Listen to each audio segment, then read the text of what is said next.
untuk turut membahaskan ucapan Tita Diraja. Saya menjunjung kasih kepada Duli Yang Maha Mulia Sri Paduka Baginda Yang di-Pertuan Agong Sultan Ibrahim Ibn Almarhum Sultan Iskandar yang ke-16 atas Tita Diraja bersempena dengan sidang Dewan ke-3 dan Parlimen ke-15, dan juga mengucapkan tahniah kepada Tuanku atas pelantikan selaku Yang di-Pertuan Agong yang ke-17. Dalam kesempatan ini saya juga ingin ambil untuk mengucapkan menjunjung kasih kepada Kebawah Duli Tuanku Sultan Abdullah Yang di-Pertuan Agong yang ke-16 atas perkhidmatan yang dicurahkan kepada bangsa dan negara selama pemerintahan Tuanku menjadi Yang di-Pertuan Agong. Setelah mendengar tita Tuanku, beberapa perkara yang telah disentuh dalam tita Tuanku Yang di-Pertuan Agong, di antaranya perpaduan kerjasama, menghormati perlembagaan hutang negara besar, ketirisan, aspirasi MS63 dan less red tape. Itu di antara perkara-perkara yang telah dititahkan oleh Tuanku masa Tita Diraja baru-baru ini. Dan saya ingin menyentuh tentang hutang negara. Kita sedar dan tahu bahawa negara Malaysia berhadapan dengan hutang yang begitu besar. Semuanya maklum, 1.3 trilion. Dan masa saya dulu berkhidmat di peringkat pusat, saya ingat hampir berapa bilion yang kita belanjakan untuk interest saja. Hutang yang ada nak bayar, hampir 30-40 bilion. Saya jangka pada saat ini kerajaan terpaksa membayar dalam lingkungan mungkin dalam lebih daripada 50 bilion interest, not principal, hutang yang ada. Kena bebanan ini merupakan satu bebanan yang harus diambil iktibar. Dan kita tahu insan manusia bila dia berhadapan dengan tidak ada duit, dia jangan berbelanja boros. Langkahnya jangan boros dan perbelanjaan yang tidak memberi manfaat. Maka saya syorkan langkah-langkah jimat cermat dilakukan oleh pihak kerajaan untuk pastikan supaya keuangan negara ini memang kita tidak punya wang yang begitu besar, lavish expenditure.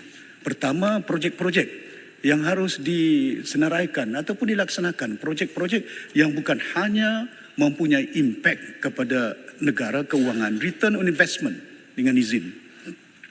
Di samping itu, bukan hanya return on investment, pulangan peluang pekerjaan kepada negara kita, sama ada impactnya besar. Dan kadang-kadang itu kita belanja banyak, tapi dari segi peluang pekerjaan kepada anak bangsa kita, pengangguran juga harus diatasi. Maka dengan itu perlu bagi kita untuk memastikan senarai projek-projek. Ya, kalau saya lihat ada di antara projek besar, jumlah peruntukan beratus bilion. Ya, tapi pelaksanaan tidak ke mana, returnnya kepada rakyat tidak ke mana. Ya, dan ini harus diambil iktibar bagaimana kepentingan rakyat dan juga negara itu harus menjadi consideration pihak kerajaan untuk memastikan. Di samping itu, kita dah tahu bahawa masalah ringgit salah satu faktor yang cukup penting. Tapi sebelum saya menyentuh tentang masalah ringgit, perbelanjaan dah kita tahu. Saya harap para menteri yang ada dan juga timbalan-timbalan menteri buat lawatan ke luar negara. Dan saya masih ingat pada tahun krisis tahun 90-an. Setakat kita sekat perjalanan menteri-menteri, bukan setakat menyekat perjalanan menteri, kecuali dia penting, perlu. Ya, itu dilakukan tahun 1990-an. Penggunaan kereta pun kadang-kadang KSU 2 penumpang, 2 kereta. Ya, 2 orang di situ bukan 1 orang saja. Penjimatan dia penting kepada kita. Kadang-kadang saya nampak di TV itu lawatan menteri satu bab. Keduanya bukan hanya menteri, pengiringnya. Agensi-agensi yang berbelanja, bayangkan keadaan ringgit yang begini lemah, kita belanja hotel, kita belanja untuk outstation mungkin berjuta. Ke arah mana kita nak amalkan supaya kita belanja berjuta lawatan, kalau kesan dia baik tak apa, menteri luar kemungkinan investment MITI mungkin penting, ya. Tapi kadang-kadang saya dapati ini harus diambil iktibar bagaimana perbelanjaan yang berjimat cermat harus menjadi satu amalan kepada pihak pemerintah yang ada. Di samping saya menegur, saya juga memberi cadangan-cadangan. Contohnya, salah satu lagi kelemahan ia dari segi ringgit yang begitu lemah. Dah hampir, kalau pound 6 ringgit 5 sen saya ingat. kalau dolar dah 4 hampir ke 9 dah. Ya, dan Singapore dollar bayangkan dah 3 dolar 60 sen, 50 sen. Dan ini satu perkara yang harus diambil serius oleh pihak pemerintah. Kena kesan ringgit, kelemahan ringgit ni is basically, bukan saya katakan dia tak kompleks, it's kompleks. Tapi is only simplified by demand and supply. If the demand is there, saya yakin ringgit ni akan meningkat. But perbelanjaan, masalah kita, supply is over demand. Pasal apa? Saya sebut tadi, utang, interest saja 50 bilion. Gaji-gaji dah hampir 100 bilion. Dan saya berharap gaji pun dah tinggi sangat. Jangan terlampau banyak sangat civil servant. Keperluan dia ada di antara jabatan-jabatan mungkin tidak diperlukan, transfer them to way agency yang amat diperlukan. Kadang-kadang itu kena tanggungan kerajaan begitu besar. Dan ringgit, saya yakin seperti disebut oleh Menteri Pertanian baru-baru ini, nak belanja untuk beli bawang saja, import bawang dah hampir 1 bilion lebih. Bayangkan kalau ringgit itu kuat, maknanya purchasing power of the country is stronger dengan izin. Then you can afford mungkin 500 juta, 600 juta. Masa saya jadi Menteri Domestic Trade, kita import daging berapa juta saja. Ya, subsidi ayam telur pun tidak ada masa saya. Dan itu saya ingat bagaimana kita nak pastikan supaya strengthen ringgit sebagai satu langkah untuk pastikan supaya perbelanjaan itu tidak akan sebegitu banyak. Kerana kita yakin bukan hanya pengimportan komoditi makanan, pengimportan barang-barang keperluan untuk industrialize the country. The manpower, the service industry, the goods yang kita import, kesannya kepada domestic trade yang ada. Kerana end of the day, dengan izin, is the consumer. Pengguna akan berhadapan dengan keadaan servis sama ada goods terpaksa membayar dengan kos yang begitu tinggi. Dan seperkara juga yang saya nak sentuh tentang selain daripada hutang negara ini, it must be managed properly. Saya berharap mengatasinya seperti yang saya tekankan, pastikan perbelanjaan dia jangan boros, ya, dan kita harus tekankan hanya perbelanjaan yang berhemah, ya. Dan saya dapati acara-acara pun banyak. Kadang-kadang acara tu bunganya sana, bunga sini. And it's all money. But every cent count. Pasal rakyat di peringkat bawah, purchasing power mereka cukup rendah. Bayangkan kalau kita selaku pemerintah belanja banyak sangat, tapi rakyat di bawah tak boleh menampung pun keupayaan perbelanjaan mereka tentang makanan, kos barang yang begitu tinggi. Dan itu kelihatan bahawa tidak seimbang dengan apa yang kita nakkan. Tuanku juga telah menyentuh tentang perpaduan dan kerjasama. Saya yakin bahawa ini merupakan salah satu tuntutan bukan hanya dalam agama Islam. Tapi kerjasama perpaduan ini perlu dilahirkan, direalisasikan. Tapi kerjasama bukan hanya dapat kita jayakan dengan menggunakan menghormati tentang agamanya, tentang bangsanya. Ya. Saya pernah juga jadi Menteri Perpaduan berapa tahun di negara Malaysia. Bukan hanya setakat dari segi hormat agama dia, hormat bangsa dia, tapi dari segi wilayah-wilayah juga. Harus kita, negeri-negeri yang ada, saling hormat menghormati antara satu keseimbangan pembangunan yang ada. Di negara ini perlu dia realisasikan. Ya, saya ingat dah sampai ketika dia dari segi pengagihan, peruntukan pembangunan, wilayah dan negeri-negeri harus dilihat keperluan rakyat, mereka rakyat Malaysia di Kelantan, di Terengganu, ya, sampai kadang-kadang airnya pun dah macam tertarik. Saya suarakan masa saya dulu menteri dalam Barisan Nasional, saya tegur, saya bilang belanja duit, jangan tak belanja duit, dia Malaysian, dia need help, dia perlukan jalan raya. Saya masih ingat ayahanda kepada Alostar ni. Saya ingat yang berhormat ayahanda Ustaz Nazimuddin, bekas pengasas JAKIM di Sabah. Dan saya masih ingat masa itu dia MP paling, dia minta peruntukan kepada saya. Lepas itu bila dia minta peruntukan kepada saya beritahu dan officer KSU bagi kat dia. Pasal yang jalan ini bukannya orang PAS saja. Yang jalan ini rakyat Malaysia. Dan kita harus mengimbangi perpaduan ini bukan hanya kita dapat realisasikan menerusi perimbangan kaum agama, tapi daripada sudut mengimbangi pembangunan yang ada di negara kita ini. Supaya kelihatan rakyat yang merasa kena kelak nanti mereka juga akan menentukan siapa yang akan berkuasa. Jadi saya berharap apa yang ditekankan oleh Tuanku Agung, kita dia tentang berapa pentingnya bahawa perpaduan itu dan kerjasama ini dapat kita lahirkan, ya, dapat kita jayakan. Jadi ini satu perkara yang perlu direalisasikan. Berhubung kait dengan perjanjian 63 juga telah disebutkan oleh tuanku, dan kita sedar dan tahu ini sudah pun termaktub dalam perlembagaan Malaysia. Ya, banyak perkara. Rakan-rakan saya pun dah bangkitkan tentang perjanjian 63. Ini merupakan satu perkara yang kita tidak boleh nafikan. It's not privilege. Saya dah berulang kali. It's not privilege to be given to Sabah dan Sarawak. It's the right which is embedded dalam perlembagaan Malaysia. Ya, 112C contohnya, 40% daripada cukai yang dipungut di Sabah harus dikembalikan kepada wilayah Sabah dan Sarawak. Dan kita sedar dan tahu bahawa kerajaan juga berhadapan dengan berbagai masalah, kewangan mungkin terbatas. We are considerate. Tapi jangan sampai 60 tahun keadaan ini tak dilaksanakan. Alhamdulillah hari ini saya nampak ada langkah-langkah yang diambil. Cuma saya melihat hanya masih dalam lingkungan jumlah yang begitu kecil. Sedang dalam perlembagaan, kalau kita lihat seperti tita tuanku, hormatilah perlembagaan yang ada. Itu tita dia. Ya, dan saya nyatakan di sini bahawa tunaikanlah sebaik mungkin perjanjian 63. Ada beberapa perkara bukan hanya dari segi otonominya, bahkan juga dari segi 112C yang dinyatakan tentang 40% yang seharusnya diberikan, banyak perkara ya, yang juga harus kita ambil iktibar, termasuk continental shelf yang ada.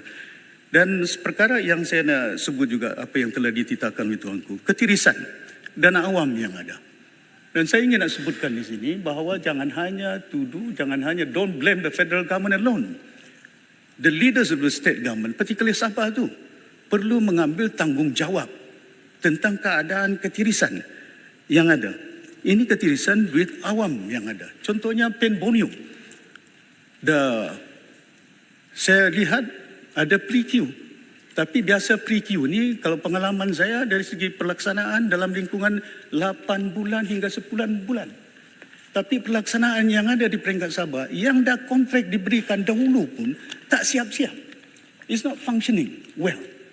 Dan mengapa ini berlaku? Apalagi yang ada sekarang ini. Dan saya berharap yang amat berhormat ada di sini supaya perkara ini kita teliti secara baik. I have a track record of some of the contractor yang ada, yang sedang melaksanakannya, dan saya harap mereka ini jangan diulangi kesilapan-kesilapan untuk melantik. Dan mereka ini cekap, failure dia akan syarikat dia ada satu, lepas tu board of director tak ada shareholder dia change, but the same kind of character. Ini yang saya nakkan, supaya yang penting dia bukan individu, bukan pimpinan itu di peringkat negeri ambil hati dia, but rakyat di peringkat bawah perlu diambil hati untuk pastikan jalan mereka dapat disiapkan sebaik mungkin, secepat yang mungkin. Dan satu perkara lagi yang saya nak sebut, I was privileged, saya selaku Menteri Kewangan, saya selaku Ketua Menteri, ketirisan kewangan, Sabah Development Bank yang ada, satu dana, satu bank yang very special for Sabah. They have a special kind of enactment di situ. Tak ada kuasa bank negara, tapi ada kuasa. Tapi dana itu hampir 6 bilion dibelanja pinjaman kepada syarikat-syarikat. Daripada 6 bilion, 3 bilion almost non-performing loan. 10 years, 15 years, 20 years. Bagus lagi Alung. Ketuk pintu, siasat. But this one, non-performing loan. Saya masih ingat, ada satu ketika, there was one occasion, 1 billion bond was raised by Sabah. I paid that, saya bayar hutang itu. Dalam jangka masa oleh kena 7 bank tuntut. They have that kind of agreement yang saya beritahu nak prolong sikit bayaran. Tapi tak boleh cakap, you have to settle it. So saya settle. Bila I check, 500 juta spend kat Semenanjung. Berapa ratus juta di Penang, di Selangor. I said, takkanlah duit Sabah Development Bank nak belanja. I'm not fabricating story here. I was privileged as a Minister of Finance, as Ketua Menteri waktu itu. Bila saya baca, saya beritahu dengan CEO, you summon the company, minta dia bayar duit 500 juta syarikat ini yang telah sampai sekarang tak tahu bayar tak bayarkan. Jadi saya berharap tindakan tegas, siasatan perlu dilakukan. Ketirisan duit bukannya 100 juta, berbilion duit yang ada di mana rakyat amat perlukan, lagi-lagi negara kita. Saya tahu yang amat berhormat Menteri Kewangan berhadapan dengan banyak masalah, tapi perkara ini penting. Dan saya juga melihat bahawa ketirisan, contohnya emas. Dah jumpa di airport Tawau, emas. Ini tak tahu, ini mungkin sekali saja, dah berapa kali dah. Bukit Menteri itu satu lombong emas yang ada. Saya dah minta bincang dengan Menteri Environment waktu itu. EIA was not even granted illegally. And how can they operate? Tentang illegal operasi yang ada di situ. Di samping itu pula, kita jumpa emas. Lepas itu dilepaskan. No case. Takkan emas bawa dia kapal terbang. There's no case. They must be thorough. Just imagine how many occasions have happened.